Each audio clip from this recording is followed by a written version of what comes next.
والتعليم والتذكر والتذكير والنفع والانتفاع والإفادة والاستفادة والحث على التمسك بكتاب الله سنة رسوله والدعاء إلى الهدى دلالة على الخير ابتغاء وجه الله وقربه وثوابه ومرضاته سبحانه وتعالى.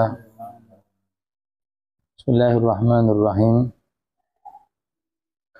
قال المصنف رحمه الله تعالى ونفعنا الله به وبعلومه وبعلومه في الدارين آمين. إلى أن قال ثم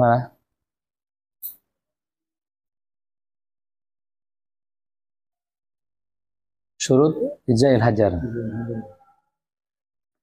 Syurut ijza'il hajar, syarat-syarat ijza' diperbolehkan al-hajari istinja menggunakan batu. Tahu istinja? Akelah. Batu maksudnya batu di sini selain air. Syarat diperbolehkannya istinja menggunakan selain air. Batu, tisu, daun itu kategori batu dalam syariat fikih. Yang pertama, yakuna bi thalathati ahjarin, harus menggunakan 3 batu. Kurang dari itu tidak sah. Misalkan ya, ini kemi. Ukui batu 1, 2, 3 baru sah. 1 aja tidak sah, ini harus pakai air. Ya. Harus pakai air. Terus atau 3 batu atau 3 sisi. Betul. 1, 2, 3. Sah. Jadi minimal menggunakan batu itu harus 3. Hah? Tak usah.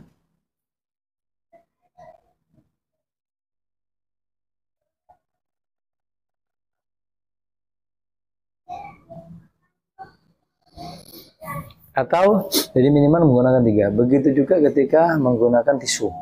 Harus 3. Kalau tisu tidak bisa 3 sisi. 3 tisu, 3 lembar. 1, 2, 3. Syaratnya istinja cewek menggunakan selain air harus 3 batu. Yang kedua adalah wa ayyun qiyal mahal, hendaknya bersih daripada tempat keluarnya kotoran tadi itu. Ayung qiyal mahal maknanya di sini sampai bersih tempat keluarnya. Kalau yang di depan sampai bersih tidak ada cairannya, kalau yang di belakang bersih tidak ada zatnya. Kemi ya, tisu. Harus bersih. Mungkin beda, berarti tidak bisa. Terus gimana ceweknya? Cewek tidak bisa menggunakan batu, harus air. Ya. Setidak bisanya cebok menggunakan batu tetap bisa menggunakan air. Air tidak harus 2 kula. Yang penting membersihkan. Ya afdolnya 2 kula. Ayung qiyal mahal itu kalau yang di depan, kalau yang belakang maaf ini kotoran ya. Ini harus bersih. Harus bersih. Tidak boleh ketika pakai tisu sudah dapat 5 kali usapan masih ada sisa. Tidak bisa. Maka menggunakan tisunya, cebok menggunakan batunya sudah tidak sah. Sekarang wajib menggunakan air. Sudah? Kita flashback sebentar. Apa itu batu? Yang digunakan untuk istinja itu batu seperti apa? Ada 4 syarat. 1, tulis ya, yang dikatakan batu istinja adalah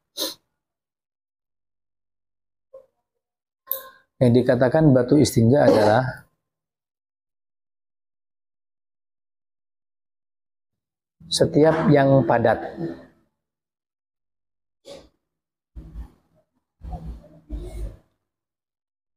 Kedua, suci.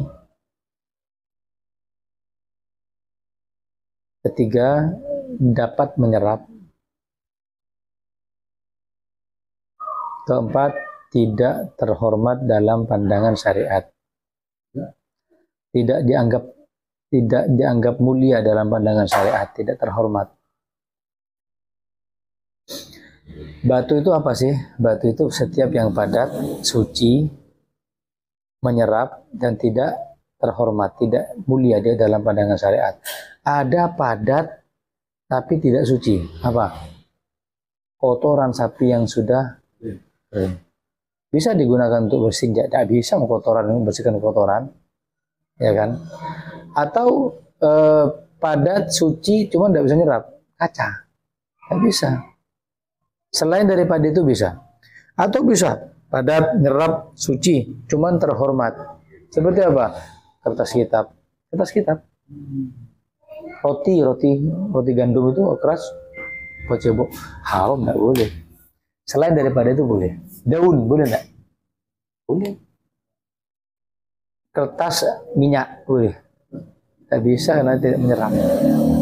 Tidak menyerap. Ada plastiknya. Tidak bisa. Paham? Jadi kita sudah mengetahui dua tanda. Pertama, harus dengan 3 batu. Nah, batu itu bukan cuma batu ya. Tisu. Dengan macam tisu yang kotak atau tisu yang gulung. Pokoknya itu batu. Itu batu. Tisu basah boleh enggak? Ayo. Tisu basah. Boleh enggak? Tidak boleh. Kenapa? Tidak menyerap. Maka afdolnya langsung air. Tidak bisa menyerap. Justru semi cair, ya enggak? Kalau semi cair mending air sekalian. Yang kedua, harus ayungkil mahal, ke tempat keluarnya najis itu harus bersih. Harus bersih. Kalau tidak bersih, gagal. Berarti harus menggunakan air. Sebentar. Sampai sini paham enggak? Paham enggak, Abang? Ya kan?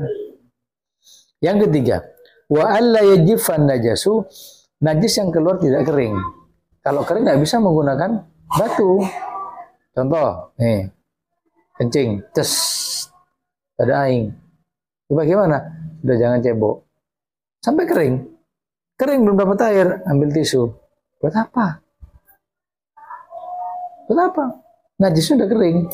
Bagaimana caranya menghilangkan ini? Dengan cairan air. Makanya, bahkan maaf ya. Kita kan laki-laki.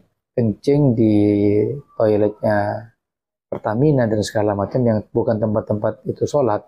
Kadang tidak dapat apa-apa. Air tidak ada. Terus gimana? Kita gosokkan ke tembok boleh apa enggak? Boleh. Kenapa enggak boleh? Keramik cerah enggak? Kalau enggak boleh. Kalau misalkan itu ke tembok kan enggak ada harus keramik. 1 dengan 3 sisi boleh enggak? Boleh. Kalau keramik enggak bisa karena enggak nyerap. Kaca enggak bisa. Nah, wa alla yajifan najasu, tidak najisnya kering. Kalau kering bagaimana? Sudah tidak bisa menggunakan batu, harus menggunakan air. Wa alla yantakila, najis tidak berpindah. Kalau berpindah tidak bisa. Nih contoh, kemih nih ya. Ceret, berpindah ke paha, nampes. Ini pakai tisu, ini pakai tisu. Tidak bisa, pindah saja ini. Gimana? Dua-duanya pakai air. Paham ya? Dua-duanya pakai air. Mules, incret, kan melebar. Bagaimana? Pakai air semuanya. Tidak bisa pakai tisu. Tadaing? Ya tidak bisa. Jadi dia belum cebok. Bersih, belum suci. Wala yata alaihi akhar, tidak bercampur najis tadi itu dengan zat yang lain. Kalau bercampur, tidak boleh pakai batu, harus pakai air. Seperti, maaf ya, kencing keluar nanah, kencing keluar darah, plus darahnya itu zat yang lain. Bagaimana? Tidak usah pakai tisu sudah, sekarang pakai air. Tidak boleh sudah. Yang boleh dibersihkan menggunakan batu harus murni kotoran, tidak bercampur dengan yang lain. Keringat Ustaz, nggak ada keringat sebanyak itu. Ada. Misal keten sama ambeien keluar sama darahnya, nggak boleh pakai tisu. Harus menggunakan air. Wa alla yujawiza safhatahu wa hasyafatahu, tidak melebihi sofha dan hasyafah. Apa sofha? Sofha itu kerutan lubang dubur. Kalau keluar kotoran tadi sampai melebihi itu seperti mincret, maka tidak boleh menggunakan batu, sudah wajib menggunakan air. Atau kencing atau di depan, ya keluar sampai melebihi helmnya, bagaimana? Kencing sampai netes ke belakangnya, sudah tidak boleh menggunakan batu, harus menggunakan air. Yang ketujuh, wa alla yusibahu ma'un, tidak terkena air. Kalau terkena air ya sudah pakai air. Ya. Kalau sudah terkena air harus pakai air. Misalkan ada pet, mau pipis, kena percikan air tadi itu, terus kita pakai tisu, percuma, sudah pakai air sekarang. Yang terakhir, yang kedelapan, wa antakunal ahjaru thahiratan, tisunya, batunya harus suci. Ya syaratnya tadi itu. Makanya kamar mandi dulu itu ada tempat kamar mandi, ada tempat air sebelah kanan, tempat batu sebelah kiri. Terus duduk jongkok, ambil satu, jadi dua, yang bersih sama yang kotor. Seret, ambil. Seret dua, seret tiga, ambil. Dapat kesunahan. Ditarik seperti itu Mas ya. Tidak mau meninggalkan yang tidak mau meninggalkan sunnah, semua dikerjakan. Jongkoknya, kemudian tempat airnya, tempat batunya, dan batu itu kalau sudah selesai itu dibersihkan. Dari ketawaduannya orang-orang dulu yang bersihkan yang punya pondok. Beni murid sampai dicoba, ada satu santri masuk ke pondok pesantren, dilihat setiap hari batu istinja bersih lagi. Sebelum subuh sudah bersih, siapa yang bersihkan? Kan kotoran itu. Dilihat malam-malam itu pas bangun jam 2, dilihat ada suara orang bersihkan batu. Dilihat khodimul ma'hadnya, yang punya pondoknya, khidmat sama umat. Oh, itu khidmat paling besar. Kenapa? Karena yang beratkan hawa nafsu. Kullama thaqula fil nafsi thaqula fil mizan. Sesuatu yang berat kita lakukan karena ego, berat timbangannya di hari kiamat. Makanya kalau sudah satid atau pemilik pondok itu lihat ada anak mokong, tanding balai, itu biasanya suruh bersihin WC. Egonya tinggi. Saat anak mau bersihkan perpustakaan, enggak, ente WC. Klosetnya ente. Anak kamar mandi luarnya, Ustaz. Ada kan pintu luar, enggak bisa. Ente hammamnya. Klosetnya ente. Kenapa? Nafsu ini bertolak belakang. Maka 8 itulah syarat menggunakan istinja selain air. Kita ulangi, pertama harus menggunakan 3 batu atau 3 sisi. Kedua, harus sampai bersih. Yungkial mahal. Yang ketiga, harus tidak boleh kering najisnya, masih basah. Kalau kering tidak bisa sudah. Yang keempat, tidak berpindah. Yang kelima, tidak tercampur dengan zat yang lain. Yang keenam, tidak melebihi batasan dari ujung kemaluan dan lubang dubur, dan tidak terkena percikan air, dan hendaknya menggunakan batu yang suci. Dari sini ada pertanyaan? Tidak. Paham ya? Hah? Kalau seumpama bensin mungkin di tempat itu masih ragu kita di celana paling kan ada kita namanya elemen terus juga sholat dibuka Nah, kalau ragu, solusinya enggak tinggalkan yang tidak meragukanmu dari yang meragukan. Contoh begini, ragu itu jadi ada namanya sangka, dhon, ada ragu, ada yakin. Kalau sangkaan di bawah 50%, kalau ragu 50-50, kalau yakin yang lebih dominan, yang lebih besar. Nah, kalau syak itu ragu 50-50, bagaimana solusinya? Solusinya mana yang tampak secara zahir, mana yang tidak. Contoh, mari wudhu. Tadi jelas wudhu. Terus tanya, anak punya wudhu apa enggak ya? Tadi anak wudhu. Kentut apa enggak? Berarti kau wudhu sekarang. Iya kan? Loh, kamu kok ragu dengan sesuatu yang belum kamu kerjakan? Yang kamu kerjakan tadi apa? Wudhu. Kau sekarang wudhu. Nah ini belum wudhu tadi. Sudah wudhu apa enggak ya? Belum. Karena yang akan dalam diri kamu apa? Belum wudhu. Wudhu sekarang. Ya. Dan untuk istri apa enggak ya? Loh, wudhu tadi. Jelas wudhu tadi kan. Ini membatalkan wudhu kan untuk istri, kentut. Ini kan sebab. Sebabnya belum tahu. Yang pasti adalah wudhu. Ambil wudhu. Nah, dan itu kalau tidak dipastikan, tempat kesempatan setan untuk memberikan waswas. Perangi. Oh, suci. Ternyata ketahuan najis. Bagaimana? Diulang, dikodok. Islam mudah. Ma ja'alallahu fid dini min harajin. Allah tidak jadikan agama ini beban. 2 apa 3 ya rakaat. Rakaat kedua tinggal nambah 1. 4 ternyata. Sebagaimana? Ulang. Ingat besoknya Ustaz, kodok besoknya. Ada masalah. Terus ada lagi?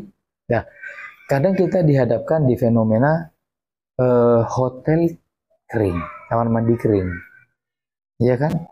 Kita waktu istimewa di Palembang, hotel terlalu bagus. Setiap kamar bawa aqua. Kenapa? Kita pelajari ini daripada ragu. Bagaimana? Tidak apa-apa. Ini kan darurat. Tidak ada air misalkan, adanya tisu kayak di luar negeri, bagaimana? Misalkan ini selama mencukupi syarat. Lebih serak, ya pakai air harus. Jadi menggunakan apa contohnya? Dulu kencing di tengah hutan misalkan, pakai daun yang besar, 2, 3, kayu. Jadi aman. Nah, ini syaratnya ada 4 tadi apa saja? Jamid, padat. Kedua, suci. 3, nyerap. 4, bukan terhormat. Ada pertanyaan?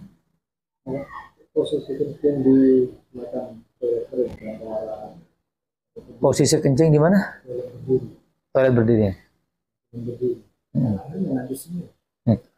Najis itu ketika tampak najis. Ketika tidak tampak dan tidak dirasakan najis, belum itu najis. Contoh, kita kencing berdiri. Rosas, percikan air, percikan kencing itu kita rasakan nyiprat apa enggak? Enggak. Berarti yang yakin itu enggak, yang ragu itu iya.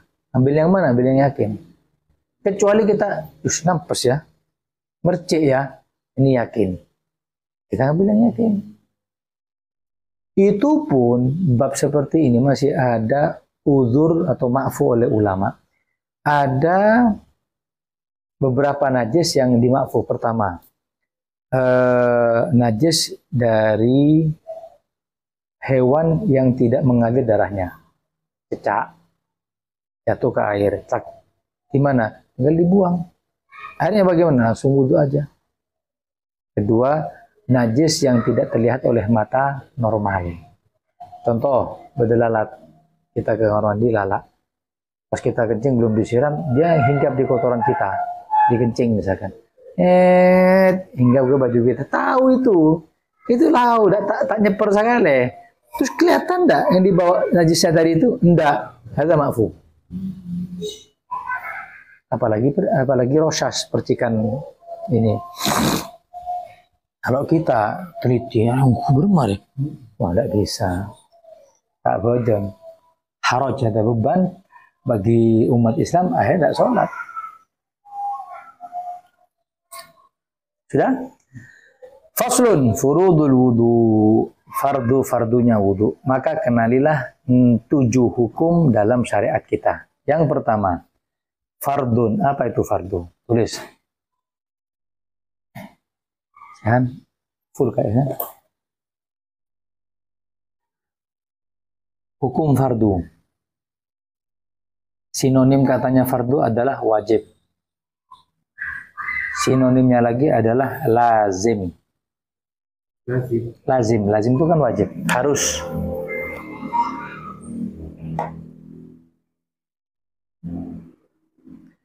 Apa fardu, apa wajib, apa lazim?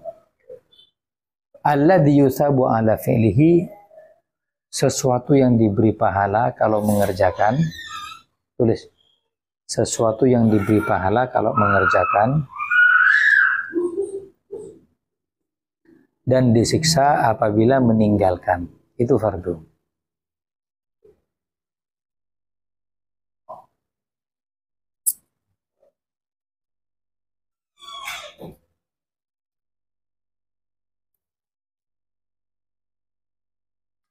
Saya ulangi, fardu itu sinonim katanya lazim, wajib, harus, sama. Apa definisinya? Sesuatu yang diberi pahala kalau mengerjakan dan disiksa kalau meninggalkan. Itu fardu. Paham? Dan itu ada dua, ada fardu ain, ada fardu kifayah. Apa fardu ain? Kewajiban personal kepada personal umat muslim.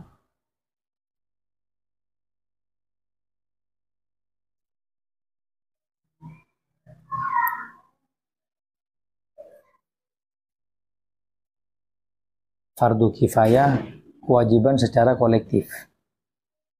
Kewajiban menyeluruh, satu yang melakukan gugur bagi yang lain. Fardu kifayah, kewajiban secara kolektif, bersama-sama, satu melakukan gugur bagi yang lain. Seperti apa? Sholat jamaah, fardu kifayah. Cukup dibantar, yang lain tidak usah. Meskipun kita tidak ngomong ya, kita tidak ngomong pahala, kita ngomong hukum. Ya, sholatnya fardu ain. Oh, dibantar sudah, saat kita tidak usah, udah bisa. Berjamaahnya yang kifayah. Sholatnya ain. Paham ya? Nah, perlu diketahui fardu ini dalam kacamata Imam Syafi'i, madhab Syafi'i. Di madhab yang lain, ini sekedar pengetahuan, tidak usah ditulis, biar kita mengkerucut ke madhab Syafi'i. Di madhab yang lain, kalau tidak salah madhab Abu Hanifah, beda fardu, beda wajib. Ya, beda fardu, beda wajib. Wajib itu sesuatu yang lazim menggunakan dalil-dalil yang dhanni, tapi kalau yang fardu menggunakan dalil yang qat'i. Kalau qat'i itu Al-Qur'an, hadis, ini fardu. Tapi kalau yang tadi salat berjamaah wajib, tapi mana dalilnya? Oh, dalilnya misalkan Nabi hanya menganjurkan, tidak mewajibkan. Oh, itu wajib, tapi tidak fardu. Daripada repot, enak Syafi'i. Fardu sama wajib sama. Yang kedua, sunnah. Sinonim katanya, selain sunnah, mandub.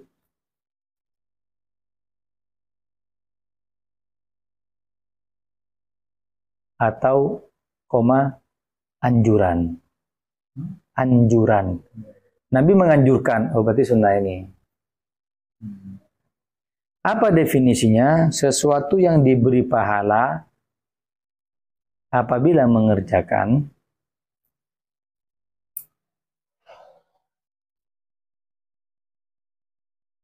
dan tidak disiksa jika meninggalkan. Sesuatu yang diberi pahala apabila mengerjakan dan tidak disiksa apabila meninggalkan. Sunnah ini banyak, ya, banyak. Dan definisi sunnah ini setiap ulama beda, ya, setiap ulama beda. Contoh, ini sunnah menurut kategori ulama fikih. Apa tadi? Kalau dikerjakan dapat pahala, ditinggalkan tidak dapat siksa. Beda kalau orang ahli hadis. Apa sunnah? Sunnah yang diperbuat sama Nabi. Kalau ada orang debat, itu sunnah sih. Sunnah secara apa ini dia bilang? Kalau ente ngomong masalah sunnah perbuatan, betul. Yang saya maksud adalah perbuatan secara fikih, syariat. Kemudian sunnah juga terbagi menjadi dua. Sunnah aini, ada sunnah kifai. Sunnah kifayah.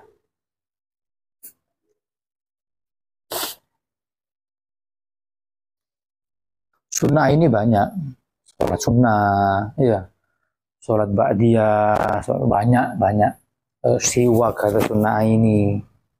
Sunnah kifayah apa? Sunnah kifayah kemarin nyembelih.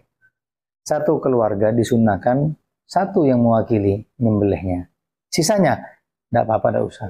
Dalam keluarga ini ada 3, abang, ana, Walid. Abang nyembelih tahun ini, kurban. Ana sama Walid sudah tidak sunnah, karena sunnahnya kifai. Paham? Paham? Yang ketiga, haram.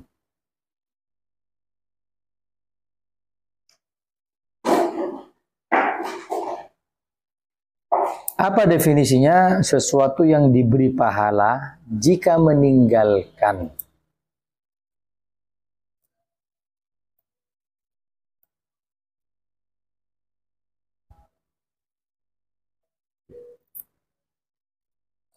Dalam kurung. Meninggalkan dalam kurung. Karena patuh syariat.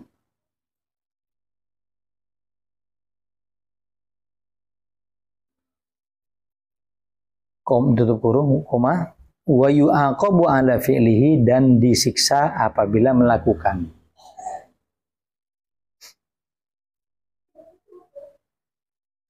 Apa haram? Yang diberi pahala apabila meninggalkan. Dalam kurung apa tadi? Apa? Melakukan sesuai syariat ya, perintah syariat karena patuh syariat, dan disiksa apabila melakukan. Jadi gini, ada orang meninggalkan minum minuman khamr karena nggak baik bagi kesehatan. Apakah dia dapat pahala karena meninggalkan haram? Tidak. Karena dia ninjau dari sisi kesehatan, bukan dari syariat, patuh. Ada orang ketika sholat, ada orang melempar dia menghindar dengan cara ruku. Apakah sah rukunya? Tidak sah. Karena tujuannya bukan melakukan syariat, karena menghindar. Sama, kenapa tidak minum, Pak? Karena jaga kesehatan. Bukan gara-gara perintah, enggak. Tidak dapat pahala kamu. Kamu nggak dapat pahala. Saya tidak pacaran kok. Kenapa? Saya tidak suka. Saya suka laki sama laki. Ya, misalkan, alhamdulillah. Gimana? Kamu tidak dapat pahala. Yang dapat pahala itu meninggalkan karena perintah. Nah, ya. Kadang-kadang ada seperti itu kan. Dan disiksa apabila melakukan. Yang keempat, makruh. Makruh.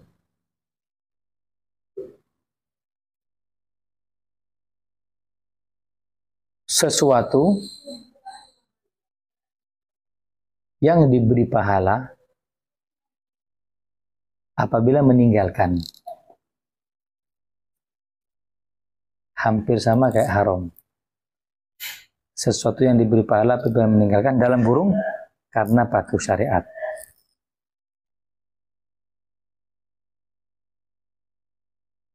Dan tidak disiksa apabila melakukan. Apa contohnya? Makruh. Natfus syaib. Mencabut uban. Makruh. Cabut uban makruh. Ya. Ditanya, itu perbuatan makruh. Kamu kenapa tidak cabut? Bunda. Secara medis, satu dicabut akan tumbuh 2 uban. Kategorinya bukan syariat lagi, tapi medis. Bagaimana dia meninggalkan nyabut? Tidak berpahala. Tapi kalau dia bilang, kenapa tidak dicabut? Tidak boleh sama Nabi. Nabi melihat ada satu sahabat, tiba-tiba Nabi ketawa, ternyata di jenggotnya ada beberapa malaikat galantungan. Oh, syariat ini. Wala yu'aqabu ala fi'lihi, tidak disiksa apabila melakukan. Makruh ini banyak. Ya. Kalau sering melakukan makruh, apa terjadi? Lah, nanti sesuatu apabila biasa makruh akan berani kepada haram. Tapi tidak bisa orang yang melakukan sunnah akan melakukan wajib. Bukan, wajib. Wajib bukan sesuatu yang terjerumus. Wajib itu lazim, kewajiban. Kau mau lakukan sunnah, tidak melakukan sunnah, wajib lain. Tapi kalau biasa makruh akan terjerumus kepada keharuman. Pasti itu. Ya. Yang 5. Mubah. Mubah ini enak. Mubah itu dalam kurung boleh. Boleh, hukumnya boleh. Apa definisinya? Yang tidak diberi pahala dan tidak disiksa apabila melakukan dan meninggalkan. Enak wes. Apa mubah? Sesuatu yang tidak diberi pahala, tidak diberi siksa apabila melakukan dan meninggalkan. Seperti makan mubah. Hukum asalnya apa? Mubah. Mandi mubah, mandi tidak mandi terserah. Termasuk hukum mubah di sini adalah menikah. Menikah mubah. Oh katanya sunnah. Salah penafsiran. An-nikahu sunnati. Nikah itu jalanku. Sunnah dalam kategori tauhid definisinya as-sunnah at-thariqah. Makanya kalau debat sama Wahabi ditanya, itu bukan sunnah. Sebentar. Yang panjenengan maksud sunnah itu kacamatanya siapa? Yang kalau kacamata tauhid sunnah itu jalannya Nabi. Keluar dari jalan Nabi itu tidak sunnah. Kalau sunnah secara hadis, yang perbuatan Nabi, ucapan Nabi. Kalau sunnah secara fikih, yang tadi itu. Paham? Itu berapa itu? 5. Nah, di antara makruh dengan mubah ada hukum namanya khilaful aula. Tulis. Jadi ada namanya khilaful aula. Ahsan ditinggal. Al khilafu aula, lebih afdolnya ditinggal.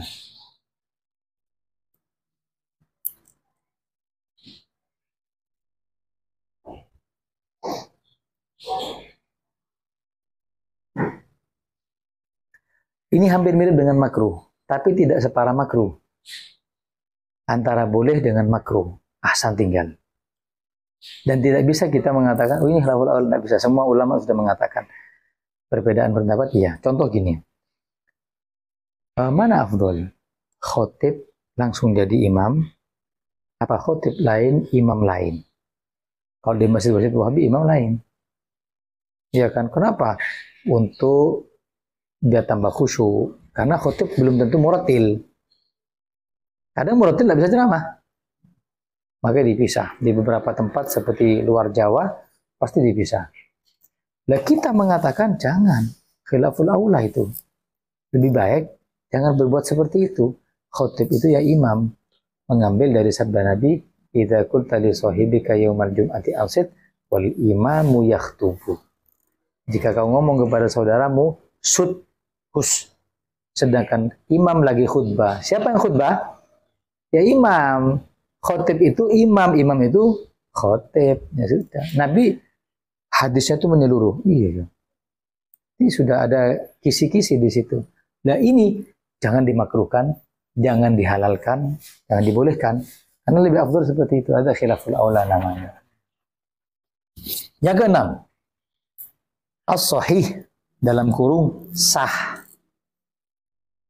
Ini sudah berkaitan dengan muamalah. Bab muamalah. Bagaimana hukum jual beli saya, Ustaz? Sunnah? Enggak. Sah pada dulu. Bisa jadi sah tapi haram? Ya enggak? Bisa jadi? Bisa. Seperti jual beli hari Jumat. Idza nudiya lis-salati min yaumil jum'ati fas'au ila dzikrillahi wa dzarul bai'. Apabila sudah ada panggilan. Panggilan itu bukan azan. Panggilan itu sebelum azan, persiapan. Fas'au ila dzikrillah, cepat-cepat masuk ke masjid, wa dzarul bai', tinggalkan jual beli. Nah, jual belinya sah. Kalau dilanjut sah, perbuatannya haram. Tidak semuanya yang sah itu wajib atau sunnah, tapi ada juga sah, haram. Saya ambil air wudhu, anak ambil tanpa izin. Namanya air gosok, air dirampas sama saya. Perbuatan saya haram. Wudhu saya sah. Ya, paham ya? Apa definisinya? Sesuatu yang mencukupi syarat di dalam akad muamalah. Sesuatu yang mencukupi syarat di dalam akad muamalah.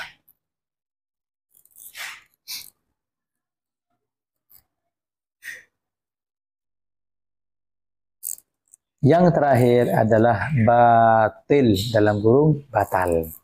Kebalikannya sah. Apa definisinya? Sesuatu yang tidak mencukupi syarat di dalam akad muamalah. Kata Rasul SAW, barang siapa yang menikah tanpa adanya wali, tanpa adanya saksi, fanikahuhu batil, fanikahuhu batil, fanikahuhu batil. Maka nikahnya batal, nikahnya batal, nikahnya batal. Kenapa? Tidak mencukupi syarat. Syaratnya nikah, ada wali, ada saksi. Ada ndak batal terus sunnah? Batal sunnah ada ndak? Kayak tadi. Sah tapi haram. Kita balik. Batal cuma sunnah. Ndak masuk. Maita atta, maita sawar, ndak tergambar. Ya apa batal disunnahkan? Ndak bisa. Ndak bisa, ndak tergambar.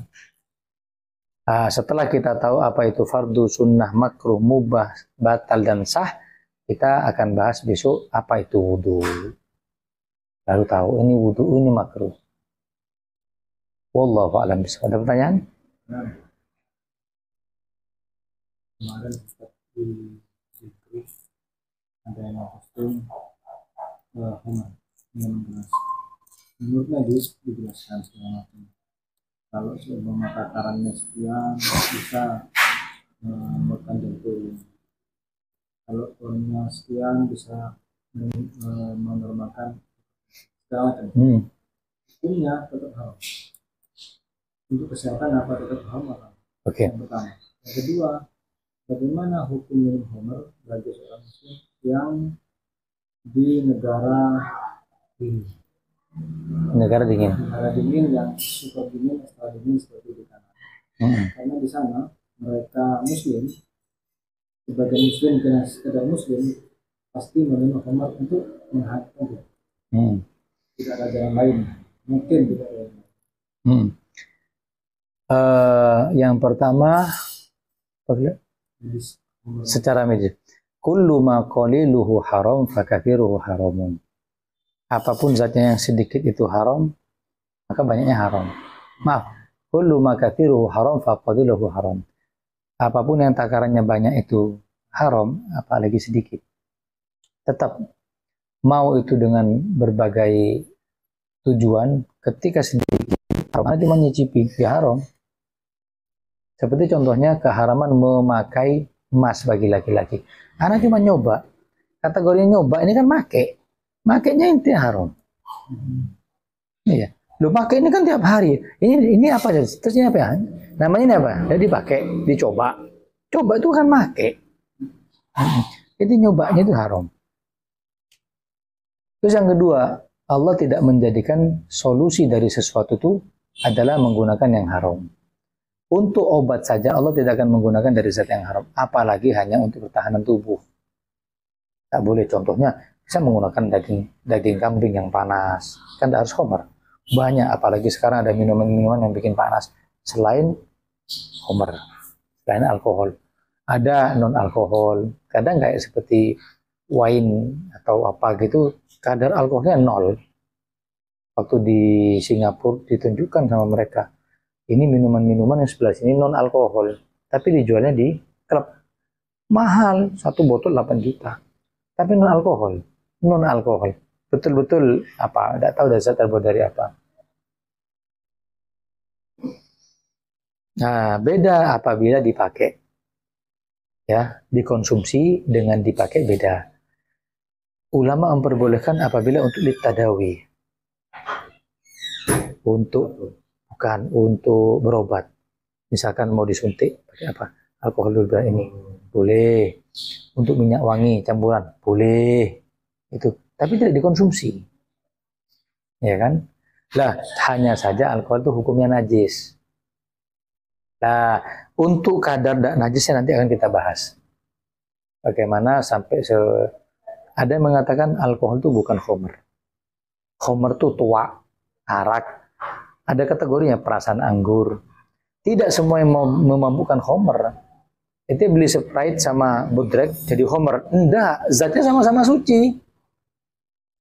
Beda kalau ada orang mau bikin tape, ya, terus ragi itu dibiarin sampai jadi khamr dulu, ya baru jadi cuka. Nah, itu gitu kan. Nah, pas jadi Homer tadi itu memang sudah prosesnya. Tapi selama tidak bisa kata, oh ini alkohol najis, saya belum. Tidak semua sepakat ulama alkohol mengatakan Homer, meskipun memabukkan. Itu masuk ke pembahasan fikih mu'asharah, fikih terkini, fikih sekarang berkembang. Soal sudah? Wallahu a'lam bishawab. Al-Fatihah bil qabul wa tamam min kulli hadrat Nabi Al-Fatihah.